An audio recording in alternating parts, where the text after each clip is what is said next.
અમદાવાદના બોપલમાં ટીઆરપી મોલમાં ભીષણ આગ લાગી હતી। મોલમાં 5મા માળે આવેલા બાળકોના ગેમિંગ ઝોનમાં આગ લાગવાની શરૂઆત થઈ હતી। 5મા માળથી આગ પ્રસરીને 3જા માળ સુધી પહોંચી હતી અને જોતજોતામાં આગે વિકરાળ સ્વરૂપ ધારણ કર્યું હતું।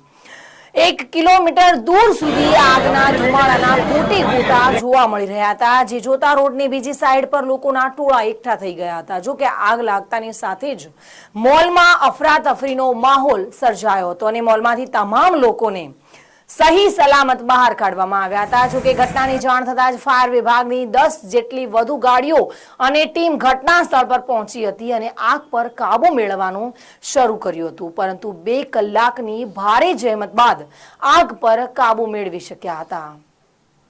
બોપલ વિસ્તારમાં આવેલા ટીઆરપી મોલના સેન્ટર કોર્ટના 5મા માળે આવેલા સ્કાય ટેમ્પોલિન બાળકોના માટેના ગેમિંગ ઝોનમાં આવેલો છે, જે આ ગેમિંગ ઝોનમાં આગની શરૂઆત થઈ હતી। આગ લાગતાની સાથે જ આખો માળ જેમાં ગેમ ઝોન આવેલું હતું તે આગની ચપેટમાં આવી ગયો હતો। ધીમે ધીમે આ આગ 4થા માળે અને ત્યારબાદ 3જા માળ સુધી પહોંચી હતી। પેન્ટાલુઝનો શોરૂમ આગની ચપેટમાં આવ્યો હતો, પરંતુ તે બચી ગયો હતો।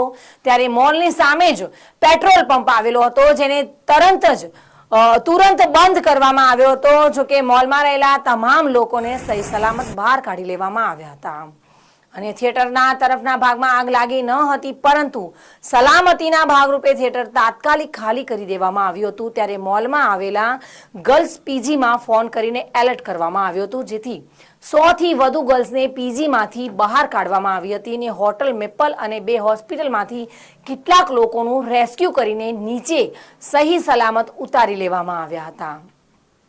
જોકે ફાયર બ્રિગેડે આગ પર કાબુ મેળવવાનો પ્રયાસ શરૂ કર્યો હતો અને મોલમાં લાગેલી આગ પર ભારે જહેમતે કાબુ મેળવ્યો હતો। નમસ્કાર।